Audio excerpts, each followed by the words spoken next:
Spoštovane gledalke in gledalci, stopili smo v novo leto in pričenjamo nov krog oddaje Župan pred mikrofonom.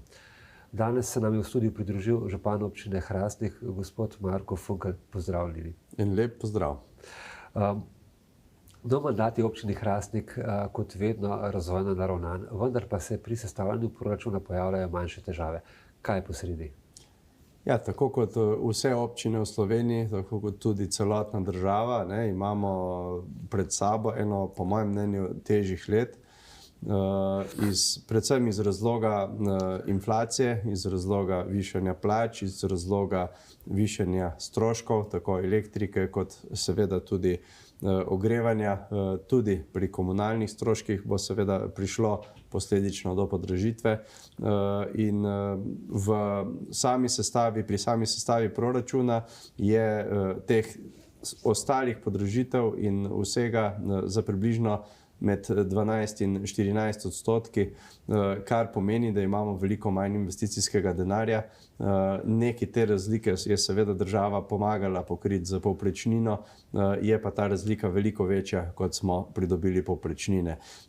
To seveda pomeni, da bomo morali nekatere investicije preložiti v prihodnost in na ta način v bistvu poskrbeti za tisto najnujnejše, da sistem vzdrži. In ne nazadnje tudi vsi ti veliki projekti, ki so trenutno, to so kohezijski projekti, kjer črpamo evropska sredstva, so namenjeni, da se zaključijo, nekateri so ravno na sredini in tukaj imamo vse občine približno enake težave. V Hrastniku z sestavo novega proračuna ostajamo pri želji, da do konca realiziramo oziroma bomo do konca realizirali obrtno-industrijsko cono v Hrastniku, prav tako je kohezijski projekt kanalizacije v Hrastniku, obeta se nam neki cest, ena energetska sanacija, to je energetska sanacija zdravstvenega doma in to so vsi projekti, ki so sofinancirani, tako da to so neki poudarki za naslednje leto. Ampak ni vse tako temno. V tem trenutku nekako zaključujete energetsko prenovo vrtca. Kje se nahajamo? Ja, kot se je izkazalo, so te energetske prenove izrazito potrebne. To se kaže predvsem pri večjih stroških, ki so zdaj v teh mesecih izrazito večji po vsej državi. Tudi v Hrastniku je večina teh glavnih stavb priključenih na daljinsko ogrevanje in ena od teh je tudi vrtec Hrastnik. Vrtec je energetsko zdaj posaniran, počasi se urejajo stvari v sami notranjosti in otroci naj bi se 13. februarja preselili v bistvu energetsko posaniran ter delno obnovljen tudi znotraj vrtec Sonček v Hrastniku. In seveda ta investicija je za Hrastnik pomembna, zato bomo z energetskimi sanacijami nadaljevali. V prihodnje, kot sem že prej omenil, nas čaka energetska sanacija zdravstvenega doma, nato pa si želimo energetsko posanirati še glasbeno šolo ter delavski dom v Hrastniku, potem pa so te večji objekti, javni objekti zaključeni. Jaz sem prepričan, da so energetske sanacije v povezavi z sončnimi elektrarnami dobra naložba za prihodnost, da počasi vsi skupaj zmanjšujemo tudi stroške. V lanskem letu je bil podpisan oziroma je bil sprejet državni prostorski načrt, ki bo končno omogočil izgradnjo ceste Hrastnik-Zidani Most. Do tu vse lepo in prav. Ampak v lanskem letu se je v Zasavju na seji Razvojnega sveta Zasavske regije oglasil tudi minister Jevšek, ki pa ni dal najbolj pozitivnih signalov. Kaj se dogaja? Ja, mi smo potem z ministrom Jevškom bili tudi na kontaktu. Minister Jevšek je pritrdil temu, kar sem sam kot predsednik Razvojnega sveta Zasavske regije na sestanku izpostavil, da pač moramo najti tako sredstva kot časovnico doreči čim prej za izgradnjo ceste Hrastnik-Zidani Most, ker jaz mislim, da je Zasavska regija v zelo podrejenem ali pa mogoče celo ne hvaležnem položaju, kar se tiče cestnih povezav. Mi imamo kot regija ene slabših cestnih povezav na avtocestni križ in jaz mislim, da v tem mandatu vlade je potrebno ne samo doreči časovnico, potrebno je zagotoviti finančna sredstva in začeti dela na cesti Hrastnik Zidani most v letu 2024. Jaz sem prepričan, da se to da. Na direkciji imamo prvi sestanek, kjer naj bi bili zelo konkretni 30. januarja, kamor bomo povabili tudi predstavnike HES-a ter IBE-a, to sta podjetji, ki pripravljata umestitev hidroelektrarn na Srednji Savi. Ne gre za to, da bi gradili v kratkem hidroelektrarne, ampak gre za prostorsko usklajevanje, ki bo pomembno predvsem z vidika, da ne zavlečemo po nepotrebnem še ceste Hrastnik Zidani most, ker imam občutek, da nas z raznimi izgovori, kaj vse je še potrebno pred začetkom, bolj kot ne prestavljajo iz leta v leto. Jaz mislim, si Zasavje zasluži odgovor ministra ali pa celo predsednika vlade, da je cesta Hrastnik Zidani most ena od prioritet države, da bomo začeli graditi leta 2024 in da bomo končali v 2 ali 3 letih. Jaz vem, da je to zelo optimistična napoved, ampak mislim, da pa tokrat tudi vsi župani in jaz si želim tudi vsi poslanci moramo gledati na razvojno prioriteto Zasavja in si to izbojevati. Projekti, ki pa so že v teku in so za Hrastnik zelo pomembni, so vidni dejansko na vsakem koraku. Eden izmed njih je tudi izgradnja poslovno-industrijske cone pri steklarni Hrastnik in pa tovarni kemičnih izdelkov.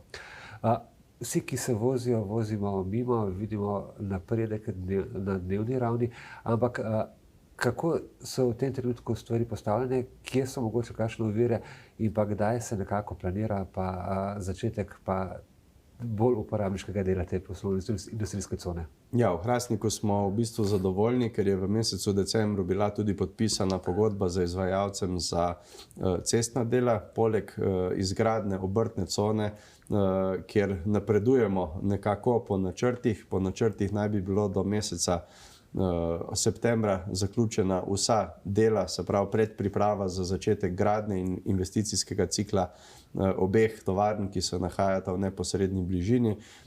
In poleg tega je preko 1 milijona tudi investicije v cesto, ki gre mimo teh tovarn in to bo, jaz sem prepričan, zelo naredilo veliko bolj funkcionalno ter tudi estetsko privlačno spodnji del Hrastnika, ki bo končno postal ena taka moderna industrijska cona brez prebivalcev. Tako da sem vesel, da smo podpisali oziroma da je direkcija podpisala tudi ta dogovor o gradnji ceste, ki bo prav tako dokončana do konca tega tekočega leta. Se pravi, pričakujemo, da bo celotna infrastruktura pripravljena za gradnjo objektov, ki bodo namenjeni industriji do nekje oktobra leta 2023 in to je za Hrastnik izjemnega pomena. Ampak ob izgradnji ceste bo verjetno prišlo do logističnih težav prevoza iz mesta Hrastnik do železniške postaje oziroma vpadnice levo proti Zidanemu mostu, desno proti Ljubljani. Se tu kakšne rešitve že nekako planirajo? Ja, vsekakor bo prišlo v določenih trenutkih do izmeničnega prometa, ne bo šlo, vsaj naj ne bi šlo za večje popolne zapore cestišča, šlo bo za izmenično enosmeren promet. In jaz sem prepričan, da pač drugače se tega ne da urediti. Obvoz zaenkrat ne bo potreben. Je pa želja seveda, da se predtem uredi tudi cesta čez hrib, ki je trenutno med Hrastnikom in Trbovljami v delu. Tam je investitor Rudnik Trbovlje-Hrastnik, da bo vsaj en del tega osebnega prometa potekal po cesti čez hrib. In jaz sem prepričan, da bo to velika pridobitev za Hrastnik. Naj bi bila ta cesta dokončana tudi z potem nadaljevanjem urejanja cestišča od Riklovega mosta proti Marnem, kjer je tudi še nekaj že začetih del, ki še niso dokončana. Obeta se nam še ena preplastitev cestišča v spodnjem delu proti Dolu in seveda začetek gradnje ceste čez Dol. Nekaj od tega bi moralo biti dokončano do začetka izgradnje ceste Hrastnik Zidani most, ki pa bi v tem primeru seveda bila velika pridobitev. Vedeti moramo, da je to, kar smo prej govorili, ena redkih državnih cest, ki ne omogoča tovornega prometa. Se pravi, je namenjena zgolj osebnemu prometu, ki je izmenično enosmeren. pa ostanemo še malce pri prometu. V tem trenutku ste v Hrastniku brez bencinskega servisa. Servis na vhodu v Hrastnik je v fazi prenove. V tem času ste primorani pač uporabljati servise v sosednjih občinah.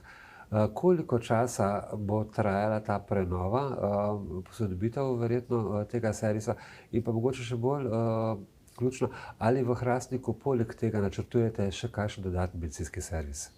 Ja, jaz sem najprej vesel za vse, ki vidijo Hrastnik kot potencial za investicije. Ne.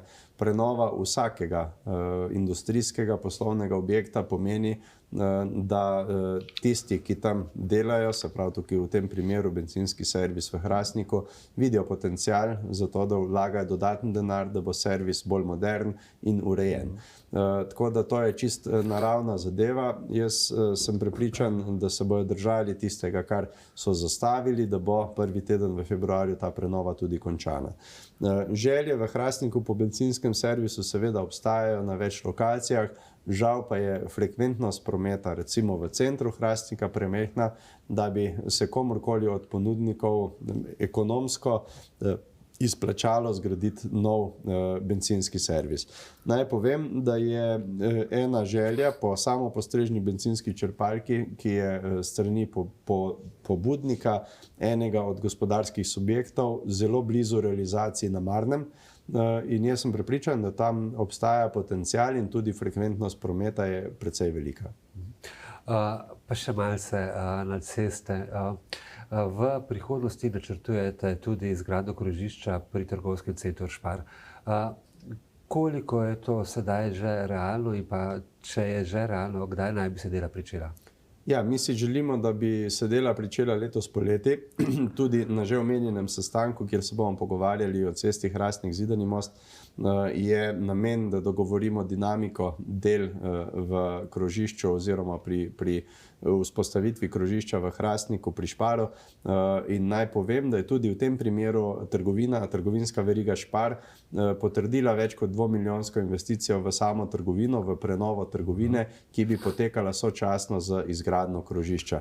Jaz upam, da bom imel 30.1. dobre novice o obeh omenjenih cestah, ter seveda, kot sem že omenil, tudi o cesti skozi Dol. V decembru pa ste na občini Hrastnik uvedli aplikacijo Sion. Kaj je to in komu je namenjena?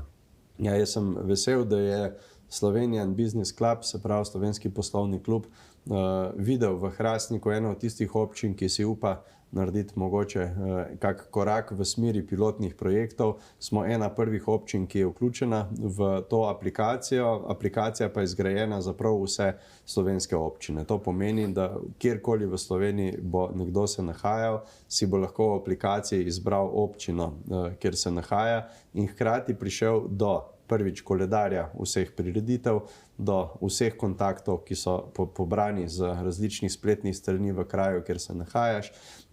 Prišel bo lahko tudi do potisnih obvestil ali obvestil o zaporah cest, o možnem prekuhavanju vode, o kakih drugih naravnih nesrečah. In aplikacija je pa zelo dobra tudi za naše občane, kjer imamo eno zelo dobro možnost, da če nekdo opazi poškodovano javno infrastrukturo, nedelujočo luč, zavrženega potepuškega mačka ali nasmeteno območje, karkoli lahko zgolj čez aplikacijo se pravi javi, kaj je, pripne sliko s telefona, določi tudi mikrolokacijo in na občini takoj dobi to javljeno poškodbo direktno tisti sodelavec, ki v bistvu skrbi za to področje. To jaz mislim, da zelo olajša tako komunikacijo, direktno komunikacijo med občani in občino in hkrati v bistvu pospeši odpravljanje vseh teh manjših težav. In jaz sem prepričan, da je aplikacija dobra. Ima tudi ene opcije anket, kjer bomo začeli zelo hitro tudi spraševati ljudi, pač kaj si mislijo o določenih stvareh in se tudi na podlagi teh anket odločali za kakšne manjše popravke, za kakšne ukrepe in za kakšne izboljšave v Hrastniku. Pa pogledamo še malce v prihodnost. Približuje se februar in s tem tudi kulturni praznik. Kaj se bo dogajalo? Ja, v Hrastniku želimo dajati veliko poudarka na kulturo. Kulturni praznik je vsako leto pri nas ena priložnost, kjer obeležimo 8. februar, državni praznik, in pri nas ta praznik organizirajo oziroma proslavo organizirajo hrastniška kulturna društva, na katera smo izjemno ponosni. Zveza kulturnih društev prireja to proslavo že ničkoliko let. Na tej proslavi, ki bo letos 7. februarja ob 18. uri v Delavskem domu v Hrastniku, in že sedaj vse vljudno vabim, da se nam pridružite, bo poleg kulturnega programa poskrbljeno tudi za nekatera priznanja, ki jih dobijo kulturni delavci, in jaz sem prepričan, da si ob taki priložnosti zaslužijo malo pozornosti. In ne le to, jaz sem prepričan tudi, da bomo ob tem prazniku lahko predstavili tudi že nekatere datume velikih kulturnih projektov v letu 2023, ki jih v Hrastniku seveda ne bo manjkalo. Želimo si, da v februarju v goste povabimo tudi ministrico za kulturo in iščemo rešitve predvsem za dve območji, ki mislim, da bi bili potrebni tudi državnega vpogleda. Eno je že večkrat omenjena Vila Desepi, ki je en tak izjemno lep objekt, ki bi ga lahko v Zasavju koristili za številne kulturne, ne le prireditve, temveč tudi za kot prostor, kjer se lahko kultura razvija. In drugo, tisto, kar v Hrastniku že nekaj let razvijamo, to so prostori industrijske kulturne dediščine, bivši rudniški prostori. S tem pa bi v Hrastniku v bistvu zaokrožili nek potencial kulturno-turističnega razvoja, ker bi imeli rudarsko območje in tudi steklarsko Vilo Desepi z nekim potencialom za razvoj turizma. Pa še malce o turizmu in rekreaciji. V aprilu mesecu se bo odvil Hrastnik Trail. Kateri po vrsti je to in pa mogoče kakšna so dosedanja izkušnja? Ja, letošnji trail bo že tretji po vrsti. Jaz sem vesel, da je naš Zavod za šport, kulturo, turizem in mladino, to je KRC, da se je lotil organizacije takšnega projekta. Moram reči, da je že v koronskem letu, in tudi lansko leto, ko je bil še prav tako en del tazga koronskega leta, da je bila udeležba izjemno visoka. Jaz sem vesel, da pride, ne vem, recimo pričakujemo okrog 200 tekmovalcev iz celotne Slovenije. Tekma je lansko leto veljala tudi za državni pokal, se pravi, gre dejansko za tekmovalno tekmo, da si želi iz cele Slovenije tekači priti in teči v Zasavju, je po mojem mnenju dobra stvar, tako za prepoznavnost teh krajev, kot tudi ne samo za rekreacijo. V Hrastniku imamo veliko dobrih tekačev in očitno to so takšni športi, poleg pohodništva in kolesarjenja, športi prihodnosti. Jaz mislim, da so ritmi, ki jih imamo danes v službah, nas večkrat silijo, da si izberemo športe, ki si jih lahko privoščimo kadarkoli, se pravi takrat, ko imamo čas, in jaz sem prepričan, da hoja, tek in kolesarjenje so ravno takšni športi. Na Hrastnik Trailu sta planirani dve progi. Boste katero izmed njih tudi vi poskusili? Jaz mislim, da letos še ne.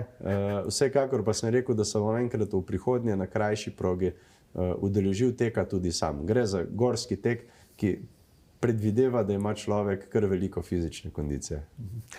Gospod župan, prvi najletošnji pogovor je za nama in zahvaljujem se vam za obisk v studiu in seveda dobrodošli tudi v bodoče. Hvala za povabilo in naj bo ta uvod v leto miren in s čim manj pretresen. Drage gledalke in gledalci, vam pa želim nasvidenje do naslednje oddaje Župan pred mikrofonom.